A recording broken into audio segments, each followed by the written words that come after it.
Abrimos, señoras y señores, la mesa de En Perspectiva de este miércoles 20 de julio de 2016.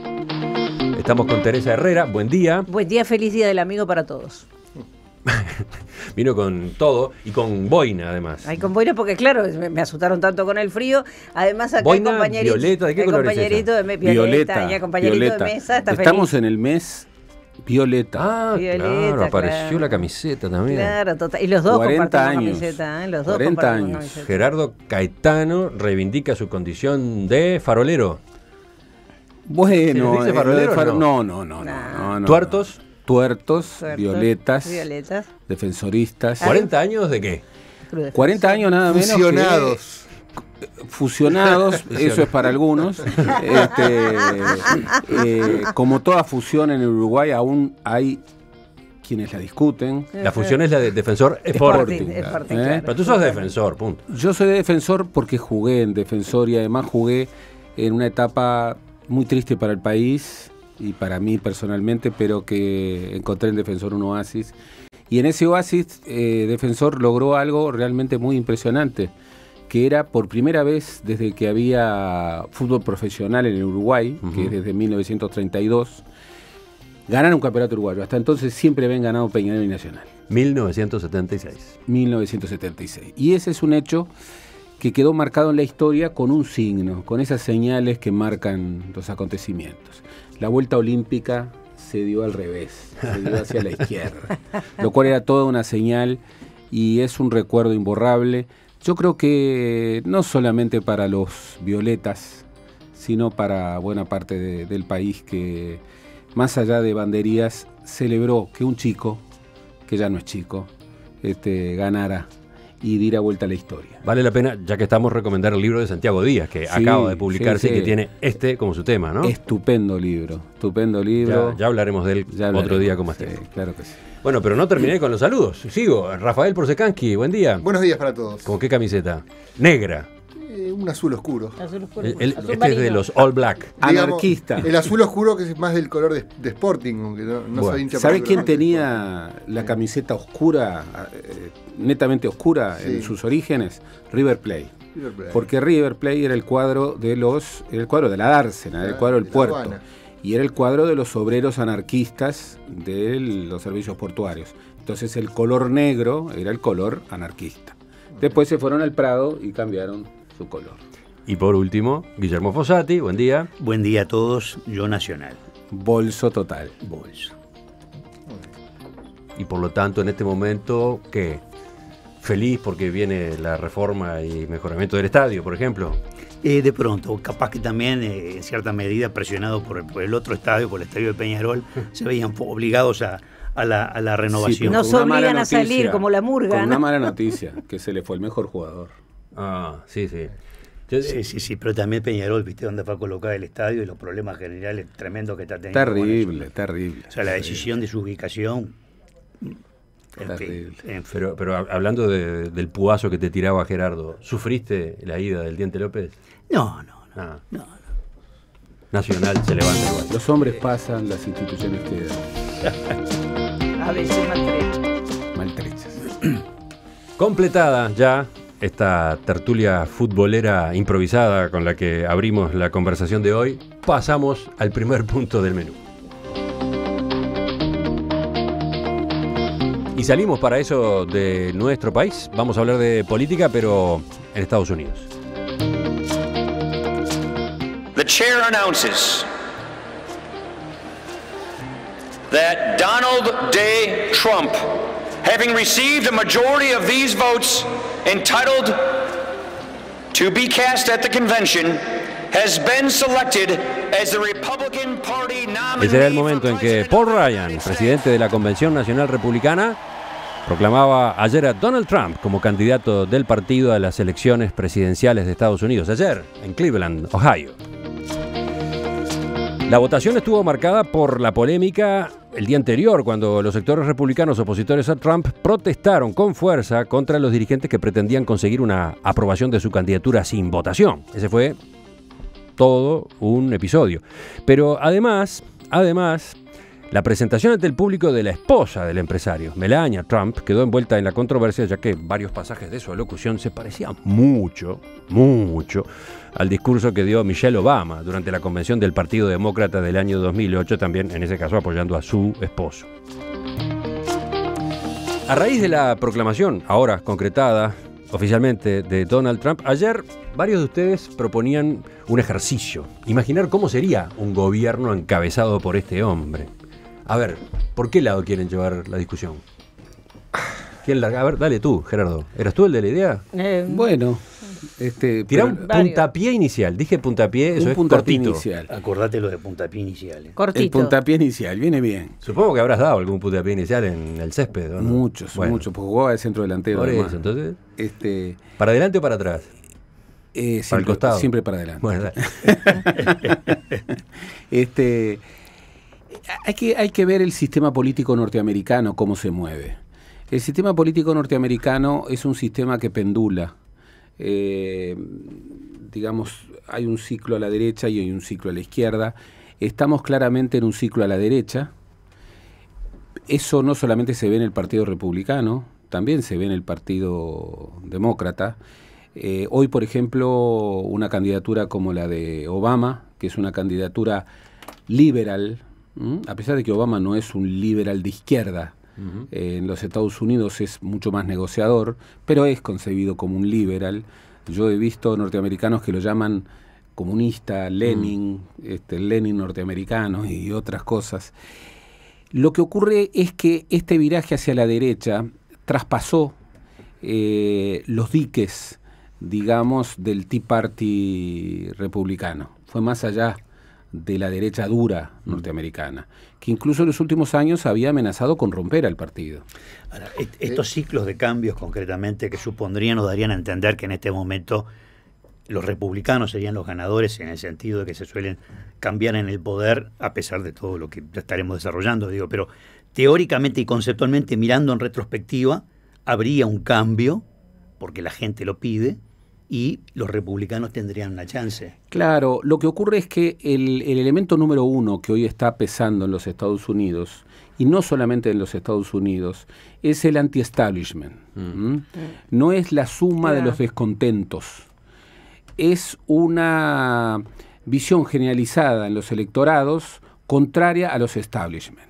Entonces, lo que nosotros podemos ver en los dos partidos norteamericanos es que en las primarias han habido pronunciamientos fuertemente anti-establishment, porque el fenómeno Sanders es un fenómeno... Sanders. Exactamente. Pese a que no terminó ganando la nominación. Pero es un fenómeno que en el Partido Demócrata es un terremoto. Fue un ganador-perdedor. Es un ganador-perdedor. Hillary Clinton tuvo una pésima primaria, porque en una primaria donde tenía como rival único a un senador independiente de un estado ignoto como Vernon, y a un candidato que era un candidato extremo para los parámetros norteamericanos, como era el de un socialista democrático, como así se autodefinía Bernie Sanders, el hecho de que Bernie Sanders completó las primarias y que le dio dura lucha, indica que, bueno, en el electorado norteamericano había en el electorado norteamericano de perfil demócrata había una visión anti-establishment muy fuerte.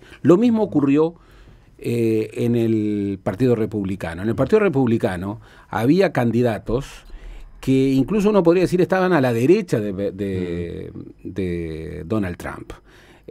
Cruz, por ejemplo, Ted Cruz, estaba a la derecha de Donald Trump y estaba respaldado por buena parte del Tea Party. Sin embargo, formaba parte del establishment republicano.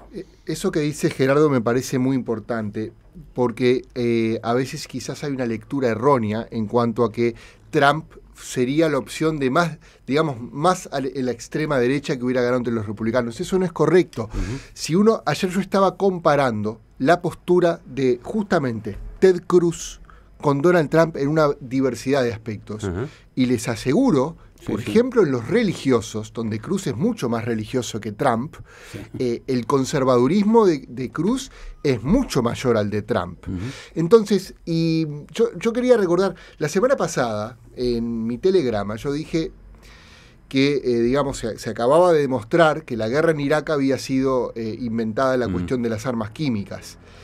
Y es verdad, hay mucho de anti-establishment en los dos partidos, con el fenómeno Sanders y con el fenómeno Trump. Pero cuidado, no todo lo de Trump significa una novedad y tampoco lo de Trump es completamente inintendible. Es decir, primero, Trump es un fenómeno que puede pasar en el Partido Republicano. Es imposible que hubiera un Donald Trump victorioso en el Partido Demócrata. Totalmente. Segunda cuestión. Discúlpame, te agrego un comentario sí, que es interesante. sí. Dice Trump en determinado momento: yo debo ser el único republicano que, lejos de querer un corte en el gasto en seguridad social, quiero mantener firme el gasto en seguridad social. Digo esto como un elemento justamente. Exactamente, ese es otro de los ejes. Segunda cuestión. A ver, que me había perdido. ¿Dónde está la novedad de Trump respecto a me había perdido, dice Rafael, mirando sus apuntes. Es claro. Están un poco desprolijos los apuntes. Están un poco prolijos, pero lo importante es que los entienda quien los hizo y para quién los hizo. No digo, que en este caso soy yo. Te acabas de perder, así que... Bueno, no, es que perdí el hilo del pensamiento, que no Dale. es por los apuntes, en realidad. A ver. Y otra vez lo perdí. ¿Dónde está la diferencia? Decía que no hay tanta diferencia respecto a Trump de otros candidatos y de otros predecesores. ¿Por qué? Por ejemplo, en la cuestión de la de cierta retórica imperialista norteamericana, eso se mantiene. Por ejemplo, eso es un continuo. ¿Dónde hay novedad entonces? Yo creo que por lo menos hay dos ejes importantes donde Trump representa una auténtica novedad republicana. La primera es un extremado proteccionismo económico. Iba a decir Esa es una de los grandes ejes donde los republicanos ponen el grito en el cielo.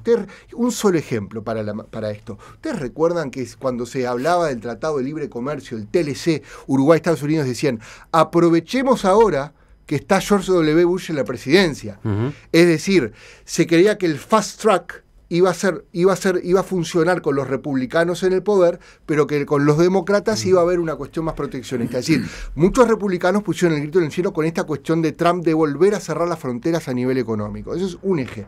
El segundo eje, que por ejemplo lo diferencia incluso de personajes como George W. Bush, es ese anti-islamismo y esa xenofobia interna, digamos. Bush hablaba de... Claro, porque Bush hablaba... Inmigrantes, bastante más general, ¿no? Esa cuestión de la construcción del muro, todo lo demás. Voy a deportar. Bush hablaba de la cruzada, pero en relación a meterse en otros países del Islam, pero mantuvo un cierto tono conciliador respecto a los inmigrantes y a las comunidades musulmanas internas de Estados Unidos. Trump esto lo rompió. Ahí sí, como dice Gerardo, se rompen los diques del Partido Republicano. Entonces, no todo es novedoso, hay cosas novedosas, pero es un fenómeno más complejo de lo que a veces cierto discurso presenta.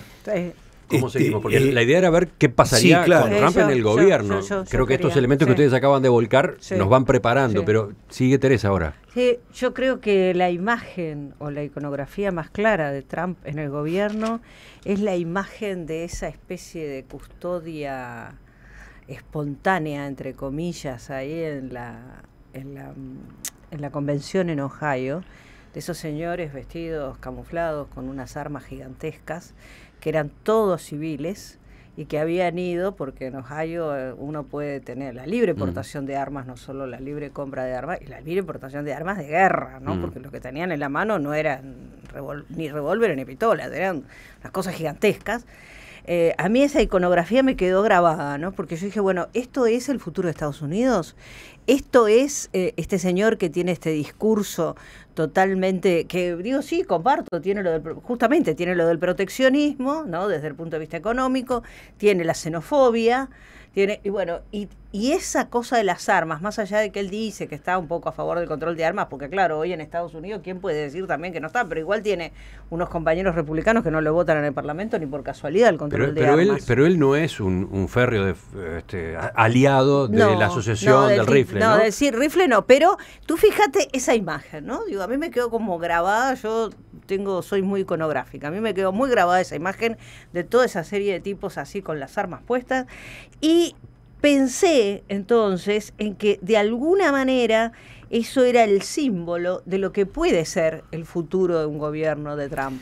un gobierno xenófobo, un gobierno que quiere perseguir al Islam no solo fuera de fronteras, sino dentro de fronteras. Exacto. Un gobierno que quiere mantener lo más lejano posible a lo que son misógeno, o sea, en contra de las mujeres, en contra de las minorías. Hasta dicen que no se atreve demasiado, pero que en lo privado hasta en contra de los afrodescendientes. Y en los hechos no se atreve relativamente, porque cuando subió Obama, él dijo que era un escándalo que hubiera en la Casa Blanca. Digo, la gente a veces tiene mala memoria, que era un escándalo que hubiera en la Casa Blanca un presidente negro. Y lo último que quiero decir es que además me parece que una cosa que tenemos que tener clara es, si ustedes miran las cifras de las opiniones de la gente en Estados Unidos, siguen demostrando en su mayoría los estadounidenses su ignorancia política. Es decir, no tienen idea ni qué plantean los candidatos para la economía, ni qué plantean los candidatos para la política exterior, ni qué plantean los candidatos. Es decir, la gente común, el ciudadano común de todos los días de Estados Unidos, y cuanto más al centro, a mí me ha tocado dar clase en Georgia, y realmente la ignorancia política es pavorosa. Y eso explica que ganen y voten a un tipo como Trump, que en realidad pero no es solo lo único que explica. No es lo único que explica. No es solo para un poquitito. Nada, yo no los interrumpí, no sean malos. No, no es lo único que lo explica. Nada en ciencia política ni en sociología tiene una sola explicación. Normalmente es multicausal. Pero me parece que no pensar en la idiosincrasia, la forma de ser, la cultura y el lugar que ocupa lo político en los hogares medios de Estados Unidos es no entender el proceso. Guillermo. A propósito, distintas cosas se pueden decir. Obviamente, leí hace poco un artículo interesante que planteaba, primero, la sorpresa que provocó el crecimiento de Trump, porque se trata de un candidato atípico, y como tal, el argumento que utilizaba el autor de este artículo se apoyaba en cierta medida en el rechazo del político tradicional, sea demócrata o republicano, por parte de la población, que estaba yendo en dirección de un candidato diferente. Después, por otra parte, seguramente Trump evidentemente tiene un atractivo para determinados sectores de la población, porque tiene un discurso claramente en defensa de ciertos valores y toca ciertos temores. Él, por ejemplo, es un defensor del gasto militar, pero también plantea elementos interesantes, como por ejemplo decir ningún recorte de gasto en la seguridad social ni en el Medicare. Sí plantea dejar por el camino al Obamacare y dice lo vamos a transformar en algo mejor y más barato. Es decir, insiste concretamente en el recorte del desperdicio en materia del gasto público. Plantea un esfuerzo muy grande que tiene que hacer el país en infraestructura, o sea, tiene elementos concretos que están en esa línea. Y después en otros aspectos también me parece interesante pensar cómo va a ser para gobernar, porque dentro de los republicanos tiene grandes problemas. Por eso, acá viene la parte final de esta conversación. A partir de lo que ustedes venían recién detallando, ideas, posiciones de Trump, la pregunta siguiente es, sí, bueno, pero ¿y si llega al gobierno, va a poner en práctica esas ideas? ¿Cuánto se diferencia, por ejemplo, la práctica posible del discurso exactamente, de Trump, ¿no? Bueno, pero doy un ejemplo concreto que es lo que se llama en inglés el Common Core, o los estándares comunes a nivel educativo. Trump claramente enfatizando, hay que ir hacia el poder local, hacia llevar la educación a nivel local y evitar este criterio en el cual burócratas desde Washington definen lo que tiene que ser un currículo nacional para todos. Por lo tanto, rechaza abiertamente este Common Core. Jeb Bush, por ejemplo, a favor del Common Core. Hillary Clinton también a favor. Pero ¿qué quiero decir? Dentro de los republicanos se va a encontrar él con que algunos de los aspectos que él enfáticamente señala ser opositor a ello, se encuentra una cantidad de gente que, por el contrario, camina en dirección opuesta a la de él. A mí me interrumpieron porque yo había empezado a hablar de el ejercicio intelectual en el puntapié inicial. En el puntapié inicial, lo cual, bueno... Que te voy a decir que fue casi una jugada, no un puntapié. Es complicado. ¿Qué es lo que puede hacer una presidencia de Trump? Esto nos lleva a qué es lo que puede hacer y qué es lo que no puede hacer un presidente de los Estados Unidos. Y para esto hay que conocer muy bien el sistema institucional norteamericano. Es es un sistema institucional en donde el presidente tiene fortalezas, pero también tiene controles. Es un sistema con mucho check and balance. Sí, sí. Miremos lo que han sido los 8 años del gobierno Obama. Muchas veces se le asigna a Obama el no haber hecho esto, el no haber hecho esto otro, y en realidad Obama no es que no lo haya hecho, no lo dejaron hacer. El Congreso no se lo votó, claro. Recordemos que hay elecciones intermedias, y recordemos que lo que suele ocurrir es que el presidente, aun cuando gana con las cámaras a su favor, luego pierde el valor de las cámaras. Y si bien tiene un poder ejecutivo... ¿Cómo que pierde el valor de las cámaras? Claro, la elección a medio término, es decir, la elección legislativa que se celebra a los 2 de los 4 años de del mandato, suele ser una elección contraria al presidente. Porque lo agarra... Perdón, una pequeña interrupción, porque lo agarra la famosa ley de la hamaca, ¿no? Exactamente. Pero entonces, ¿esto qué es lo que ocurre? Que en los Estados Unidos el gobierno no es lo que quiere el presidente. Y esto es muy importante establecerlo. Si uno cree que lo que va a ocurrir con Trump presidente es lo que Trump está diciendo, se equivoca, se equivoca. Y se equivoca fuertemente, ¿por qué? Porque va a tener un partido demócrata, fortalecido en muchos aspectos, totalmente en contra, en donde más no va a tener aliados, y va a tener un partido republicano, como lo está revelando la convención, dividido. Te agrego algo más, Gerardo. Al fondo de la fractura. La justicia, que en Estados Unidos cumple un papel papel central. Y la justicia que cumple un factor muy especial. Quiero establecer además algunas consecuencias que incluso pueden impactarnos muy fuertemente. Todo el mundo está hablando del TPP como el Acuerdo Transpacífico, como el gran éxito geopolítico del gobierno de Obama. Que si bien fue aprobado por los gobiernos, hoy está en un periodo de 2 años para la aprobación de los parlamentos, sin los cuales no entra. Que Trump rechaza. Trump rechaza. Y ahora Hillary misma Clinton también está dando la vuelta, ahora, ¿no? sí. Los dos candidatos lo rechazan. Entonces, TPP, gran signo de interrogación. Gran signo de interrogación. Y eso sí, que Se manda algunas declaraciones con respecto a China, a Trump, que... Bueno, eso sí. Y yo acá recuerdo, porque hay que recordarlo, efectivamente, el proteccionismo de Trump es una de sus grandes novedades. Seguro. Porque el Partido Republicano siempre ha sido el partido del libre comercio. La xenofobia extrema es también, ¿por qué? Porque la construcción norteamericana es el melting pot. Claro. Y además es una construcción en crecimiento en un mundo en donde el tema de los refugiados cada vez es mayor y el tema de la migración cada vez es mayor. Pero yo recuerdo a quien fue el último gurú del Partido Republicano, muerto hace muy poco tiempo, que era Samuel Huntington. Y convoco a los oyentes a que lean un libro estupendo. Choque de civilizaciones. Exactamente, Claro. con el cual estoy totalmente en desacuerdo, pero es un libro estupendo, de imprescindible lectura, que es El choque de civilizaciones. Huntington establecía que después de la posguerra fría, el choque iba a ser un choque entre civilizaciones. Y que allí, en esa coalición de civilizaciones una contra otra, hablaba de la guerra simulada del 2010. Todo el mundo creyó que la caída de las torres, el derribo de las torres gemelas en el 2011, era la confirmación de la tesis de Donald Trump, de Huntington, de Samuel Huntington. Huntington una y otra vez decía que no, porque Huntington decía que el enemigo de Occidente no era el Islam, porque el Islam, como él mismo decía, era una gran identidad sin cohesión, entonces que no podía amenazar a Occidente y mucho menos a los Estados Unidos. Lo que él decía era que el gran enemigo de Occidente era China. Y es lo que estamos viendo. Estados Unidos está en una guerra comercial, en una guerra monetaria, en una guerra de inversiones contra los Estados Unidos. Y uno de los instrumentos fundamentales... Contra China. Y uno de los instrumentos fundamentales ha sido, por ejemplo, estos megaacuerdos, que ha avanzado mucho en el acuerdo transpacífico, pero que no ha avanzado nada y que tiene dificultades para avanzar. Entonces, ahora, la pregunta es, ¿cuánto de esta política extremista, contraria a lo que ha avanzado los Estados Unidos bajo Obama, va a poder desarrollar un Trump que seguramente tendrá a los dos partidos en contra y al Congreso en contra? Sí.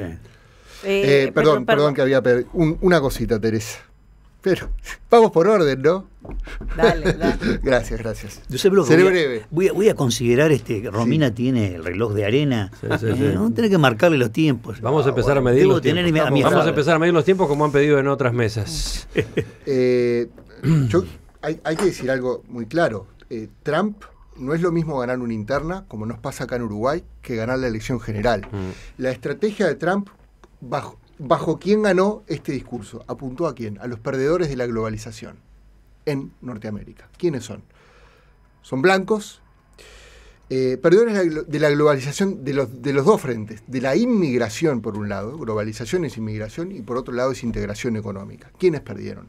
Perdieron hombres blancos con bajo nivel educativo, cuyos salarios reales decrecieron a pesar de que los salarios reales generales crecieron, es decir, y conservadores.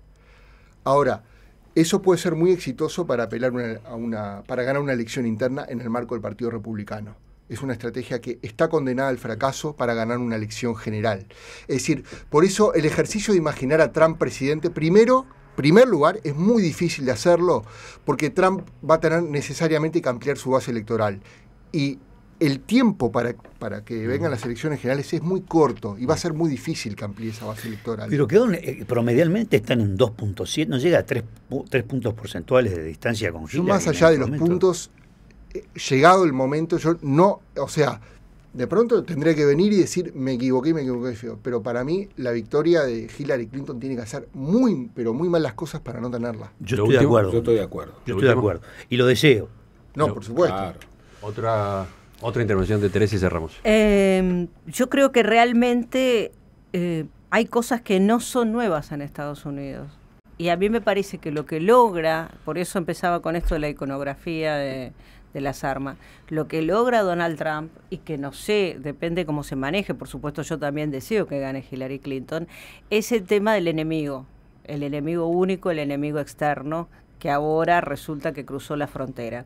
Eso para Estados Unidos y para la idiosincrasia norteamericana es muy importante. En mi opinión, ese enemigo, y estoy lejos de defender las masacres, y por supuesto, pero ese enemigo antes era Al Qaeda, ahora es ISIS, pero hay una corresponsabilidad, es decir, la actitud de Estados Unidos en Irak, en Irán, en todo lo que significa Oriente, de alguna manera ha ido creando el caldo de cultivo para estas organizaciones extremistas. Destruyeron Al Qaeda, apareció ISIS. Entonces, a mí me parece que Donald Trump sobre eso se puede subir, porque además en eso sí ha habido siempre total coincidencia en la idiosincrasia norteamericana, más allá de los partidos, más allá de los matices. Porque las invasiones a otros países las han hecho todos los gobiernos de cualquier color, ¿no? Cierro con algún complemento que viene de la audiencia. Por ejemplo, destaca uno de los mensajes que Trump no eligió a Pence, su compañero de fórmula. En realidad fue una concesión que le hizo a las cabezas. Trump quería a Christie, pero como Trump es de New York y Christie es de New Jersey, cedió para elegir al gobernador de Indiana. La fórmula es para eso, cerrar geográficamente y balancear, agrega el oyente. ¿Sí? No, que no lo miremos a Trump solo en el contexto de Estados Unidos. O sea, Trump, Marine Le Pen, hay diferencias, pero Marine Le Pen, la ultraderecha europea en general, lo que pasó en Inglaterra con el Brexit, volviendo al tema de los perdedores de la globalización. No olvidar esto, que hay un fenómeno que se manifiesta con diferentes características, pero en diferentes países. Dice otro oyente, anota que ayer en la convención la persona que dio la invocación fue un imán, presidente de la Asociación Musulmanes for Trump. ¿Qué tal? Y por último está otro mensaje que nos hace notar que Trump se opuso a la guerra de Irak, en cambio Hillary la apoyó.